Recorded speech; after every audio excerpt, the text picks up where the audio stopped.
Ladies and gentlemen, welcome back to the BBG, and we have a new one here today, the Sword of Justice review for the beta specifically. Definitely have a lot to say about this, and I do mean a lot. I will break it up into chapters about like every aspect of the game thus far in this beta. Now, I've been waiting for Sword of Justice for quite a long time because, of course, Wuxia fan, if you're a Wuxia fan, you're definitely looking at Sword of Justice. That's just the way it goes because we have so few. But anyways, we'll just jump straight into it with the first thing, the visuals and the graphics. Absolutely amazing. This is just standard graphics. This isn't even high graphics, to be honest. And it still looks absolutely amazing. The world looks absolutely amazing. The people look absolutely amazing. The cutscenes look absolutely amazing. It's shocking that it's kind of like a mobile port to PC, to be completely honest. Because there is so much in this, okay, map-wise. This entire airborne, well, I suppose mountainous sector is a better way to describe it, is literally only just one tiny part of the whole map. This map is gigantic. Frankly speaking, this overview does not do it justice on just how big it is. You could have spent the entire beta, and people have been spending the entire beta, just exploring and finding things to do. There is so many things to do. I'll just pop into a city real quick, just so you can see what a city looks like here. It's really, really surprising. Because the cities themselves are filled with people, man. Filled with NPCs and, of course, other players. You do see and interact with other players all the time here. There is no, like, instancing, so to speak. Everyone just exists in this server. And, of course, and unfortunately for me, it's a North American server because, obviously, this is the global version and I live in Australia, which is SEA for the purposes of literally every mobile game ever. Which is unfortunate. So, I kind of get a substantial amount of lag, but you know, that's no personal issue there. We'll go into that more later. But literally every single zone is just absolutely stunning. We'll do a visit to a couple of the other zones, because all of them have their own like unique theme, I would say. Personally, I like this zone just because it's so vast while looking small on the map. Like, I'm still just really surprised this is even a mobile game. I could never ever play this on a mobile, personally, just simply because I'd never have a mobile good enough to run this game at this kind of level. Now, this area is actually a PvP zone, but you do have the option to actually go into a subline for a safe zone, so like you don't have to fight people if you don't want to. I do like that. Not having forced PvP is very nice. It's very, very nice. I mean, this entire zone is just a battlefield, really. But you see what I mean? Absolutely gigantic maps. It looks great. Awesome. Now, what I really want to show is actually an example of what you can expect from the story.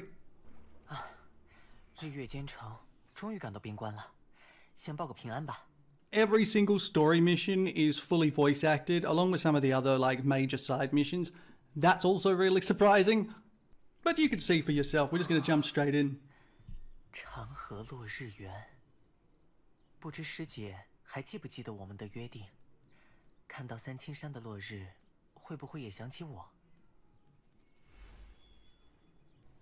看招！ Yeah, okay, big boy. We're just going to kill you real quick and then talk about combat. Not really got a threat here because I'm quite behind on story because I left it for the purposes of like saving story missions.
兄弟，你没事吧？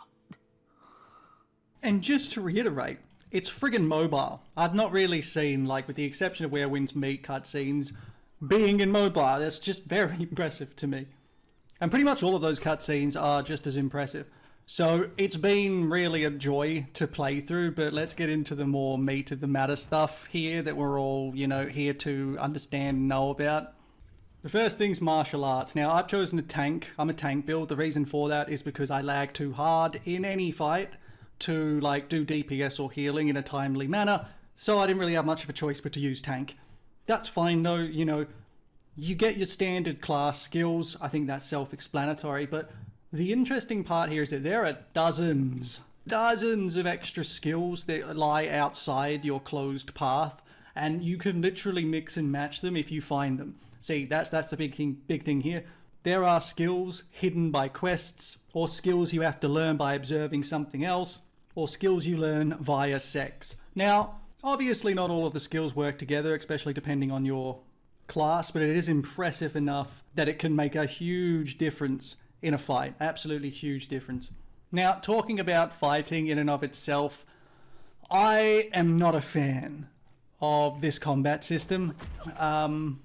The reason for that is I've never been a fan of mobile fighting games that involve this radial thing here. I don't like it personally. That's my own thing. And this comes back again to the lag. I can't manually cast my skills quick enough to matter, so I'm forced to do auto combo, which is... Can you not shoot at me, bro? Who's shooting at me? What? Okay. Whatever. So when combat starts, literally all I have to do is click and hold, and it will go through the combo based on, you know, best order, best fit.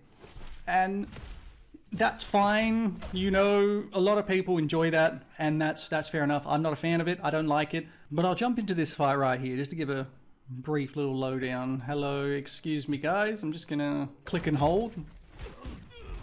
Now, it looks cool, and it looks like I'm doing a lot, you know, it looks like I'm doing a lot because we're jumping all over the place. But yeah, I'm just clicking and holding here. There's no real, I suppose, no real skill going on, if that makes sense. But damn, it looks cool. But the limitations are extremely real, and mine is made worse, so much worse, by the fact I've got lag. So like when I dodge, I click shift and it doesn't dodge to a good 150 milliseconds later. It's really rough for me. But I did put up with it, and I played this a lot. I played this a lot to really get a good understanding of what was going on. So let's get into the major features of the game. First one, standard feature in this kind of game, we got dungeons. The interesting part of this is that you can actually solo the dungeons yourself or team up with people. You need 6 people, ideally, to run through these dungeons quickly. But again, yeah, you can do it solo, but that in and of itself has its own problems, the solo duo thing, because you get paired with bots. So it's basically just you and 5 bots will come with you. That's well and good unless you're a tank. So I can't do the highest level dungeon solo duo. I have to team up with people because I don't have the DPS to do the peak content as a tank. If I'd chosen DPS, I reckon I'd be able to actually solo duo pretty much everything except the most recent raid, which is a 12-person raid. 11 bots and 1 human just do not work in the 12-person raids. They just don't. But I'll chuck up some footage of the 12-person raid that I ended up doing. This was just a group of random people that joined together the second that Outer City opened, and we just ran into it screaming kind of thing. It's really surprising to me that a mobile game has a raid of this kind, and especially that you need 12 people to do it. Now, you can solo this like further along. Like if you gained another 10 levels with the gear associated with that, you could definitely solo duo this easier, but you're not going to be able to do it when it first unlocks without that team. And 11 other people is slightly hard to coordinate unless you're all in voice chat, which is of course an option here. Having to type to your teammates about the strategy for certain bosses is a rough experience. made worse by my own personal problem of lag. But overall, the dungeon system is friggin' great. It's an awesome experience, but I can kind of see it getting old quick, in a way. Because now a few days past this actually unlocking, you know, the first couple hours was difficult, and now it's like 13-minute runs. And then it just becomes a daily that you need to do kind of thing in order to keep receiving peak rewards for your level, essentially. And that's fine and all, but it's kind of annoying, and I'm assuming full release is going to be the same with their time gates. I can tell they tried to make their time gates shorter by only making them like 1-2 days sort of thing instead of like 3-7 days or like a month or something crazy like that. But when you hit those time gates and XP caps, it really, really feels like you've got no more progression. Everything just sort of like grinds to a halt. And there's still so much more you can do that just doesn't get counted for when that time gate ends and the XP cap expires and you can start earning XP again. So you could literally, and I did get to max level on the first day in like 40 minutes. The levels are a joke. Each level cap is literally just a barrier, and it's frustrating because you can do so much in between those time gates and it's just not counted. So it kind of kills progression, and it kind of made me play like quite a bit less after I hit the cap, because it was like, what's the point? You know, this is also a beta, so there is that feeling behind it as well. We're not going to keep any of this progress anyway, so there's not really that much point in going all out on this. I mean, people have been, and obviously people are just like setting up for when this full releases so they can beeline to everything that they've discovered so far. I get that, fair enough.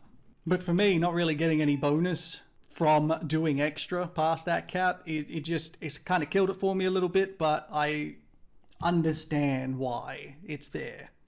Anyway, PvP of course exists here. You've got the 3v3s and then like big ass multiplayer battles. This is a terrible experience for me. And again, it's just because I lag. I can't really do anything except click and hold and hope I win. I can't effectively dodge anything. I can't do anything like that. Plus, of course, you know, when you're in the middle of fighting, you basically freeze doing your attack so that if you're in the middle of any kind of animation, you can't dodge and you will get hit. So that's another thing I don't really like about the combat. But again, I can't really do the PvP with the lag that I have. It's minimum 150. Now let's talk about the big thing here, the pay to win. Is there pay to win? How does pay to win work? I think it's incorrect for this game to claim that it's completely not pay to win, because even though the buffs here are like very minimal for these legendary people, because they're basically, they're a skill, right? You can equip one hero skill. Mine currently was, I swapped to that because I was doing world events. But I usually use the heal, just because I'm a tank. You never know when you can need an extra cheeky heal.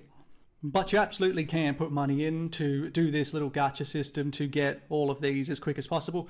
That said, I wouldn't call it pay to win in the sense that a shitload of money here would just make you absolutely godly better than anyone else. Because again, the effects are really minimal. So if we go to Ascend here, you can see, I'll start at the bottom here. Skill damage and healing increased by 4 to 7%, which is super nice. Obviously, refined healing increases allies' willpower mile by 3% and stackable up to 9. Absolutely amazing. But even if you had all of them at absolute max, you can still only use one of them. So I don't really see spending a shitload of money on this gacha system as like a pay to win. But even if the effect is minimal, it's definitely not entirely like free to play. You can spend money and max all these out. That is a thing you can do. But obviously the vast majority of literally all of the pay to win, and I say pay to win, it's more pay to drip realistically. It's all cosmetics. Every single pay to win thing is just god tier cosmetics. Really, really, really gives me Where Winds Meet vibes, especially, you know, with all the variety of things. We got accessories. You can have shitloads of accessories, different weapon kinds, different mounts. I like this bouncy puffer thing. Look at it! I love that. But this is absolutely where all the pay to win goes. This stuff is not pay to win per se, because it's literally a cosmetic for how you run, fall, climb, or whatever. That's it. Now, with that said, I don't know what Martial World Ultimate Skill and School will be able to be bought, because it's still saying coming soon there, so maybe that's only going to be here on full release, but again, I'm pretty sure it's only going to be skins for the actual actions themselves. And of course, we got postures in that you can change, literally. It's so funny. But yeah, that's really where all the money is going to go. People are going to be spending on drip. Everybody spends on drip. That's just the way it goes. But yeah, I don't think it's big pay to win, but it's definitely not entirely free to play. Like, that's just being honest. Guild, pretty self-explanatory. Group of people that get together and do stuff. I mean, that's a standard in literally all of these kinds of games. Love, this is literally, you get a partner and you can do stuff together. You get cosmetics in that, all of that kind of stuff. Kinship's an interesting one, but it's basically like groups of 3 to 12 people, and the only thing you really get from this is cosmetics and like a special shop. But the amount of people available in it, you know, 3 to 12, 12 being the max raid size, makes me think that raid teams just become a kinship. That just seems like the easiest thing to do there, because maybe you have different people in different guilds, but your raid team comes together in a kinship. So I enjoy that. That's a good feature, to be honest. Mentor is pretty obvious as well, but we can't access that here, sadly. Memoir is literally just achievements. And this is probably one of the biggest ways to get the bound currency. You know, we looked in that shop earlier and the jades there were the premium currency. You have to spend money to get those jades, but there is a bound version, and that bound version is where, or at least what I spent to do this seeking, you get a lot. You get a lot of this currency, both from quests, but majority from exploration or memoirs, which is literally just achievements, realistically. But as with any of these kinds of games, it plateaus. 100%, you will reach a certain amount of bound currency, and you literally won't be able to get more at the rate you were when you first started. Like, it's been a week, and I already feel the plateauing, because obviously when you first start, everything's new, everything's available. Every step you take, there's something to pick up, a little puzzle to solve, a cave to go into, something like that. You're always finding stuff, and obviously as time goes on, that becomes less and less and less and less and less, to the point where I reckon a few months in, the amount of bound stuff you're going to get is going to be pretty much just from events and ranking well in certain different things. So if you really want to keep up getting those J's, it's a grind. Everything's a grind in this game, to be fair. But that's the nature of these kinds of games, to be honest. The crafting system is definitely something I want to talk about, because it's extremely mid. I don't really like it. I mean, enhancement level of gear is a pretty standard, straightforward thing. It just adds stats to your existing gear, or the gear slot, I should say, because they carry over through different types of gear. But the crafting itself, it's like you can't really make equipment. You more add a substat onto your equipped slot, if that makes sense. Like, I'll open up my character real quick and we'll just look at my chest. I have the Stonehold Abyss on it. So obviously it's damage reduction and control resistance, because I'm a tank. That's just like the best thing. So even if I replace this armor, for example, I actually still keep that modifier, that special skill. I like that, that's cool, but I wouldn't really call it crafting. There isn't really a crafting system for equipment in this game, if you ask me. And you can make divine weapons, but we definitely haven't got there yet, and I don't believe we shall in this beta, which is fair enough. We're not going to see everything in the beta, that's just the way that goes. Sockets, pretty self-explanatory too. You put jades in there, it's a slight bit of extra stats, and then depending on what ones you get set bonuses. Pretty simple, pretty straightforward. But again, I don't really know why they call it the crafting tab, because it's not really. Crafting is more in identity, to be honest, because this is your life skills. You got gathering, mining, fishing, forging, cooking, alchemy, basically. Then you've got music instruments you can play. You've got dancing. You've got dress up. You've got relic hunting. You've got case solving, which is like around the city there are different quests you can do that require you to find who committed a crime type of thing. This is what I would consider the crafting. And all of these require like a stamina system to use. And I'm pretty sure that you can get this. Like, this basically restores your stamina, and I'm pretty sure you can get the battle pass stuff and guild shop. So you can buy this to just restore the stamina and keep gathering, mining, fishing, whatever. But you will end up doing this, like, for sure. especially alchemy, because this is all buffs in that, buffs in healing. But I tell you what, if you want to do music, you will need to change the keybinds. It's absolutely cooked on a keyboard. You will need to change them. But it's very much like where winds meet with playing an instrument. What's interesting to me is that I'm pretty sure 11 is the max of these skills, which seems low, but I'm pretty sure the XP required for each level increases exponentially, and of course, you're limited by the amount of stamina, so still going to take a while to actually level up all of these different skills. But that's another aspect of the grind of the game, to be honest. What is an interesting take on this system is like the different professions that you can choose. Some of these professions, you know, they requires a certain level in alchemy and a certain level in something else or that, but it can end up giving you like a martial arts skill. Like for example, the arbalist here, learn martial world skill, golden cluster arrow. That's an attack skill that you can learn and then just implement into your own build.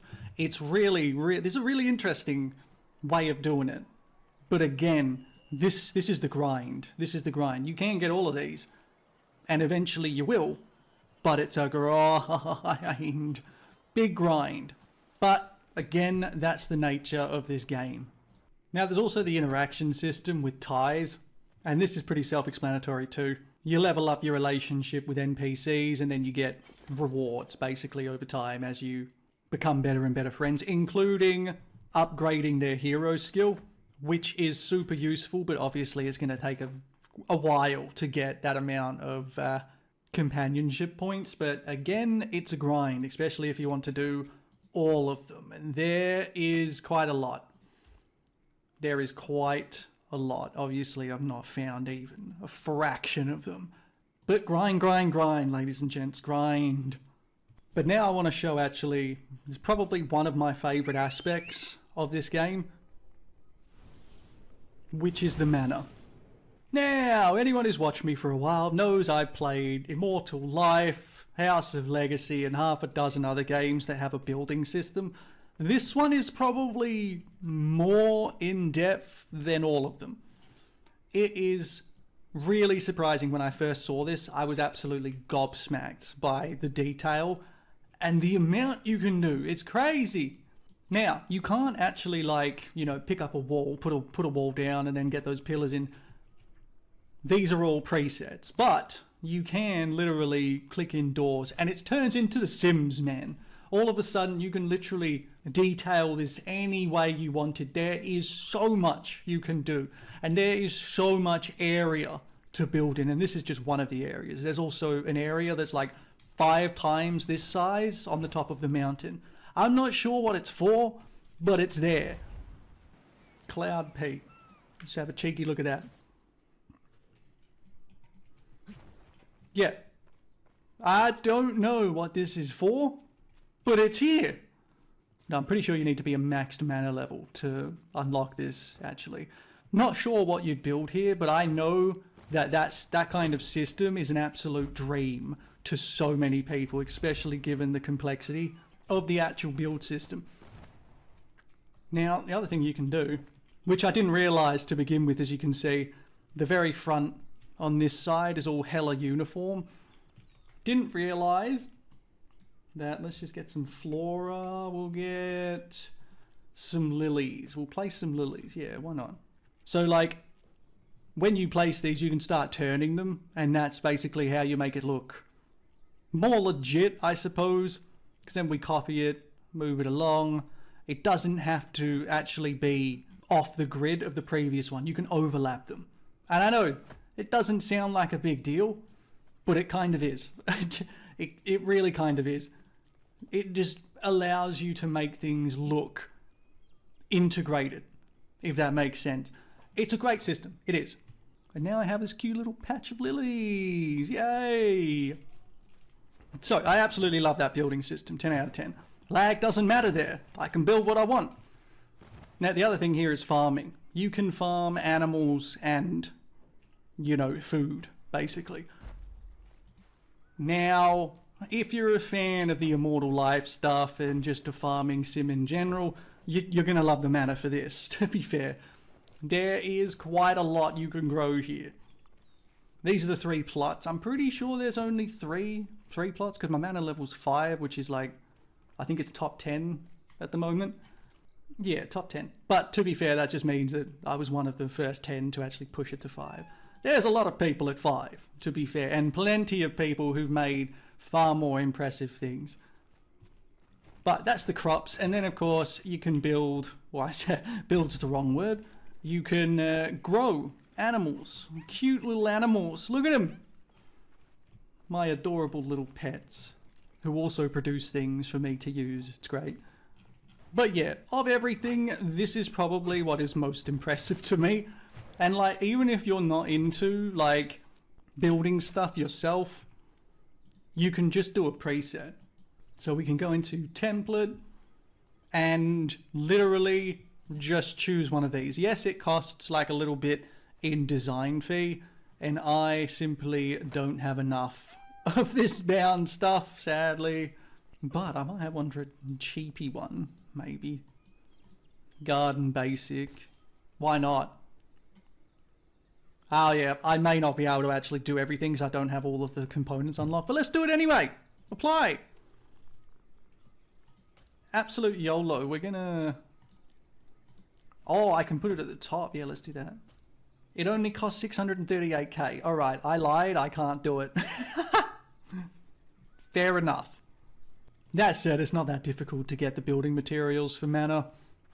You literally just have to grow the crops and then sell them at the store here. Pretty easy, to be honest. I don't think I'll be able to get 400k worth though. But you get the idea. So overall, I think for Global, this is basically a new era. It's kind of bringing back Age of Wushu in a lot of ways. And kind of feels like Moonlight Blade as well. And a few others, you know. It's taken inspiration. But I think for the North American folks, for the actual global folks, if you're a fan of Wuxia and you don't mind this kind of combat system, this is definitely an S tier recommendation. I think you'll love it. And even if you're not particularly a fan of the combat system and you just want to be in the story, that's worth it too, just to play the story. It's literally free to play the story and you will never need to spend anything at all. That alone is extremely impressive for what is effectively a mobile game. That said, this was too long. This was far too long. But if you enjoy these kinds of games and you're new here, check out the playlists in the channel because I have so many more games like this. Or if you're even new to Wuxia, I've got something fun to show you. It's called Jansha. And it's magnitudes more hectic than Wuxia. But I'll leave it there. Don't forget to subscribe if you haven't already. And of course, as always, have a great day.